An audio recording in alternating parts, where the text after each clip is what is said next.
नमस्कार बच्चों। इस वीडियो में हम सामाजिक विज्ञान का अध्याय 1 संसाधन एवं विकास भूगोल के लिए ये करने वाले हैं। इसमें हम महत्वपूर्ण प्रश्नों को पढ़ेंगे। ठीक है, तो चलिए अपन स्टार्ट करते हैं। सबसे पहले बहुविकल्पीय प्रश्न देखेंगे अपन। क्या है हमारे पास? निम्नलिखित में से कौन सा अजैव संसाधन है? ठीक है, हमें बताना है कि कौन सा जो है अजैव संसाधन है। ठीक है, तो पहला ऑप्शन है हमारे पास मनुष्य, मत्स्य जीवन, चट्टाने और प्राणी जगत। देखो बच्चों, इसमें जो मत्स्य जीवन है ये तो क्या है भैया, जैव है, मनुष्य जैव है। ठीक है, और प्राणी जगत जो है जैव है। चट्टाने जो है वो क्या है, अजैव है। तो ये यहाँ पर हमारे पास जो आंसर होगा वो क्या होगा, चट्टाने। ठीक है, उत्तर ग हमारा सही होगा। उसके बाद है दूसरा हमारे पास, निम्नलिखित में से किस प्राकृतिक संसाधन का भंडार सीमित है? ठीक है, नंबर 1 खनिज तेल, दूसरा पवन ऊर्जा, तीसरा सौर ऊर्जा और जलीय ऊर्जा। देखो बच्चों, जलीय ऊर्जा मतलब नदी, तालाब, समुद्र, ये तो बहुत सारे हैं हमारे पास। सौर ऊर्जा सूर्य से मिलने वाली ऊर्जा। ठीक है, पवन ऊर्जा, ठीक है, वायु से मिलने वाली ऊर्जा, है ना। और खनिज तेल। अब इसमें जो खनिज तेल है ये सीमित है हमारे पास। बाकी ये जो चीज़ें हैं हमारे पास ये क्या है, बहुत ज़्यादा मात्रा में है, असीमित हैं। ठीक है, हमारा उत्तर होगा खनिज तेल। अगला प्रश्न हमारे पास है, अवनालिका अपर्दन मृदा को बनाता है। ठीक है, क्या कृषि के लिए अनुपयुक्त, कृषि के लिए उपयुक्त और चारागाह के लिए उपयुक्त, वनों के लिए उपयुक्त? ठीक है, तो इसका सही उत्तर है कृषि के लिए अनुपयुक्त। तो का नंबर का जो हमारा आंसर होगा वो क्या होगा, सही होगा। ठीक है, तो ये का सही है हमारे पास। प्रश्न 4 देखते हैं अपन। निम्न में से कौन सा कारक भूमि उपयोग का भौतिक कारक नहीं है? ठीक है, नंबर 1 या क भूमि की ढाल, ख मृदा आवरण की उपस्थिति और ग अपवाह और घ जनसंख्या। तो इसमें हमारे पास जो आंसर होगा, घ नंबर का जो आंसर होगा वो सही है। ठीक है, तो उत्तर घ इज करेक्ट। अगला नंबर है, सेल और धातुएं किस प्रकार के संसाधन हैं? ठीक है, तो कौन से हैं? अजैविक, जैविक और नवीकरण और घ निजी। ठीक है, तो सही उत्तर होगा हमारे पास का अजैविक। अगला करते हैं अपन प्रश्न क्रमांक 6। प्रश्न क्रमांक 6 जो है, क्या उत्पत्ति के आधार पर संसाधनों का वर्गीकरण है?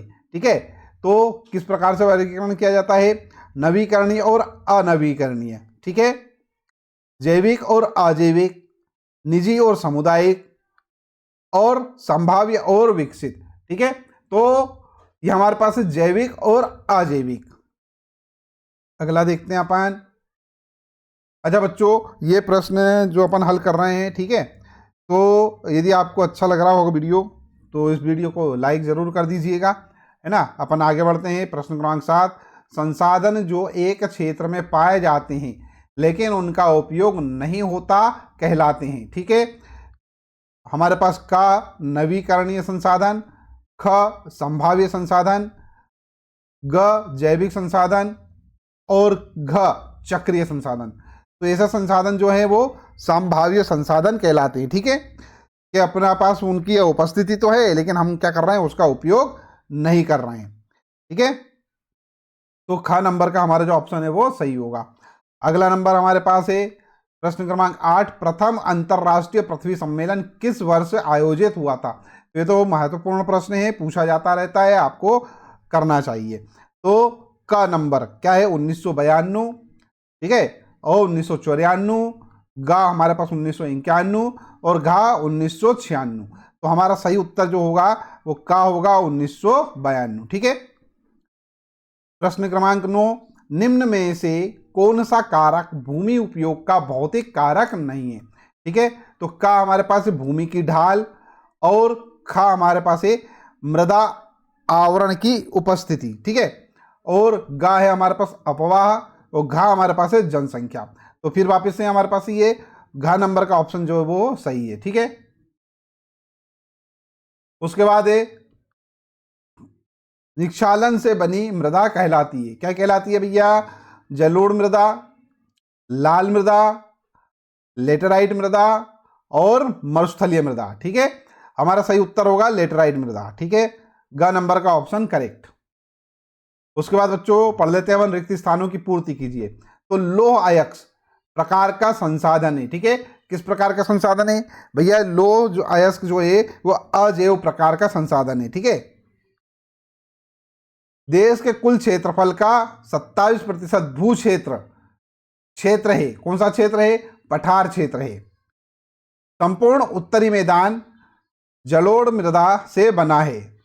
वे संसाधन जो निर्जीव वस्तुओं से बने होते हैं क्या कहलाते हैं? अजैव कहलाते हैं। भारत देश के क्षेत्रफल का लगभग प्रतिशत हिस्सा मैदानी है। कितना प्रतिशत हिस्सा मैदानी है भैया? 43%। ठीक है, अगला है हमारे पास सत्य असत्य लिखिए। तो प्रश्न 1, पुरानी जलोढ़ मृदा को बांगर भूमि कहा जाता है। ठीक है, तो ये सत्य है या असत्य है? तो देखो बच्चों, जलोढ़ मृदा जो है ना वो नदियों द्वारा लाई गई मिट्टी के जमा होने से बनती है। पुरानी जलोढ़ मृदा को बांगर कहा जाता है। क्या कहा जाता है? बांगर कहा जाता है। तो ये भी तो यही बोल रहा है, ये भी क्या बोल रहा है कि भैया पुरानी जलोढ़ मृदा को बांगर भूमि कहा जाता है। तो ये वाला ऑप्शन क्या हो जाएगा? सत्य हो जाएगा। तो उत्तर लिख देंगे अपन सत्य। दूसरा, लेटेराइट शब्द ग्रीक भाषा के शब्द लेटर से लिया गया है। ठीक है, तो अपने को ये बताना है। ठीक है, तो लेटेराइट मृदा यह उच्च वर्षा वाले क्षेत्रों में बनती है। इसका नाम ग्रीक शब्द लेटर, ठीक है, लेटर से लिया गया जिसका अर्थ है ईंट जैसा। तो ये वाला जो कथन है ये भी क्या होगा? सत्य होगा।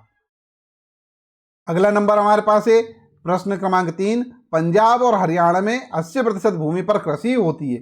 तो ये सत्य है या असत्य है? देखो बच्चों, ये कथन क्या है? सत्य है। क्यों सत्य है? कि पंजाब और हरियाणा में कृषि दोनों राज्य क्या है? ये कृषि प्रधान राज्य हैं। ठीक है, लेकिन 80% भूमि पर कृषि होने का दावा सटीक नहीं है, लेकिन फिर भी ये कथन जो है हम क्या करेंगे? सत्य ही मानेंगे। ठीक है, जहां एक कृषि वर्ष या उससे कम समय से खेती ना की गई हो उसे शुद्ध बोया गया क्षेत्र नहीं कहते। ठीक है, तो ये कहलाएगा भैया, देखो शुद्ध बोया गया क्षेत्र क्या होता है? वह क्षेत्र होता है जहां किसी भी प्रकार की फसल नहीं उगाई जाती है। ठीक है, तो कथन क्या होगा भैया? ये असत्य होगा। लेटेराइट मृदा अधिकतर गहरी और अम्लीय होती है। ठीक है, तो कथन बिल्कुल सत्य है। लेटेराइट मृदा जो है यह आमतौर पर उथली और अम्लीय होती है। तो कथन सत्य है। मरुस्थलीय मृदाओं का रंग पीला होता है। तो भैया मरुस्थलीय मृदा इनका रंग पीला या लाल होता है। ठीक है,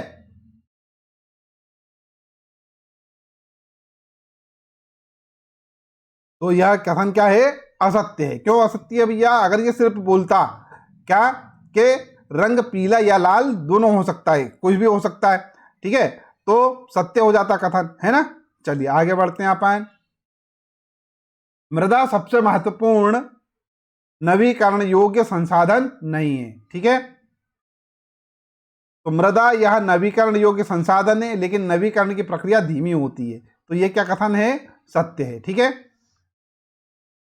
उत्पत्ति के आधार पर जैव और अजैव संसाधन होते हैं। जैव और अजैव संसाधन जीवित स्रोतों से प्राप्त होते हैं, जबकि अजैव संसाधन निर्जीव स्रोतों से प्राप्त होते हैं। ठीक है, तो यह कथन क्या है? सत्य है। अब एक शब्द या एक वाक्य में उत्तर अपने को लिखना है। तो प्रथम अंतरराष्ट्रीय पृथ्वी सम्मेलन किस शहर में हुआ था? उत्तर में लिखेंगे अपन पहला अंतरराष्ट्रीय पृथ्वी सम्मेलन शहर डी जेनेरो में हुआ था।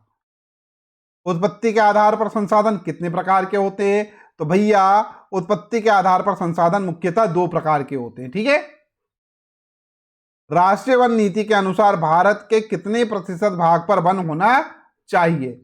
तो वो होता है लगभग 33% भूमि पर वन होना चाहिए।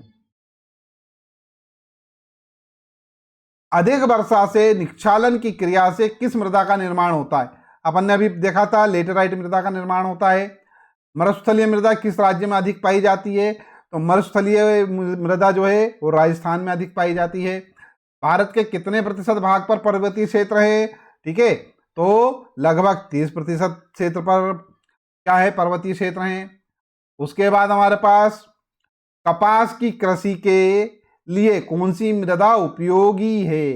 कौन सी मृदा उपयोगी है? काली मिट्टी। काली मृदा को किस नाम से जाना जाता है? काली मृदा को रेगुर मृदा के नाम से जाना जाता है। भारत के कुल भौतिक क्षेत्रफल, भारत का कुल भौगोलिक क्षेत्रफल कितना है? लगभग 33 लाख वर्ग किलोमीटर। ठीक है, ये याद रखना है, कितना है? लगभग 33 लाख वर्ग किलोमीटर।